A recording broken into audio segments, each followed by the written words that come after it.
இங்க ஒரு பொண்ணு அவளோட மாமனார் வீட்டுல வித்தியாசமான ஒரு பெட்டியை பாக்குறான். உடனே உள்ள என்ன இருக்குதுங்கிற ஆர்வத்துல அதை ஓபன் பண்றான். அப்போ அவளோட ஃபேஸ்ல ஒரு மாதிரி குளிர்ந்த காத்து வீசுது. சடனா அவளுக்கு ஒரு போன் வந்ததும் அதை எடுத்து பேச போயிடுறான். அப்போ அந்த பெட்டிக்குள்ள இருந்து ஒரு எரிஞ்சு போன கை அவளை பிடிக்க வருது. திடீர்னு அவளோட ஹஸ்பண்ட் அங்க வந்து அந்த கையை பார்த்து ஷாக் ஆகுறான். சடனா அவளை கூப்பிடும் போது அந்த கை திரும்பவும் அந்த பெட்டிக்குள்ளேயே போய் மறைஞ்சிருது. உடனே அந்த பெட்டியை மெல்ல க்ளோஸ் பண்றான். அந்த பெட்டிக்குள்ள என்னமோ மர்மம் இருக்குதுன்னு புரிஞ்சுக்கிட்டு அவன் அடுத்த நாள் அந்த பெட்டியை எடுத்துக்கிட்டு ஒரு மந்திரவாதியை போய் பார்க்கறான். அந்த மந்திரவாதியை அந்த பெட்டியை வச்சு ஃபுல்லா மந்திரம் எல்லாம் பண்ணிட்டு, இனி இதுக்குள்ள இருக்கிற பிசாசு உன்னையும் உன் குடும்பத்தையும் எதுவும் செய்யாது, தைரியமா வீட்டுக்கு எடுத்துட்டு போன்னு சொல்றாரு. அவன் வீட்டுக்கு வந்ததும் அவனோட ஃப்ரெண்டு, உன்னோட அக்காவுக்கு டெலிவரி ஆக போகுது, அதுக்காக எல்லாரும் ஹாஸ்பிட்டல் போயிருக்காங்க, நீயும் சீக்கிரம் வந்துருன்னு சொல்றான். உடனே அவனும் அந்த பெட்டி அவனோட வீட்டுல வச்சுட்டு வேகமா ஹாஸ்பிட்டலுக்கு போறான். அங்க போய் பார்த்தா அவனோட அக்காவுக்கு ஆண் குழந்தை பிறந்திருக்குது. அதை பார்த்து சந்தோஷப்படுறான். 2 நாளைக்கு அப்புறம் ஹாஸ்பிட்டல்ல இருந்து டிஸ்சார்ஜ் ஆகி மொத்த குடும்பமும் சந்தோஷமா குழந்தைய தூக்கிட்டு வீட்டுக்கு வர்றாங்க.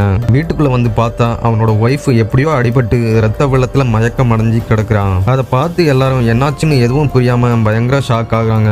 அப்போ அவனோட பாட்டி, எல்லாத்துக்கும் காரணம் இந்த பெட்டி தான், இது வந்ததுக்கு அப்புறம் தான் இப்படியெல்லாம் நடக்க ஆரம்பிக்குது, முதல்ல இதை தூக்கி வெளியே போடுன்னு சொல்றாங்க. உடனே அவன் ஆத்திரத்துல அந்த பெட்டியை தூக்கி வெளியே கொண்டு வந்து எறிகிறான். அப்படி அவன் எரியறப்போ அதுல கெட்டியிருந்த ஒரு கருப்பு கயிறு பெட்டியில இருந்து தனியா அவுந்து விழுந்துருது. அது அவுந்ததும் அந்த பெட்டிக்குள்ள பல வருஷமா அடைச்சி வச்சிருந்த பிசாசு நிரந்தரமா வெளியே வந்துருது.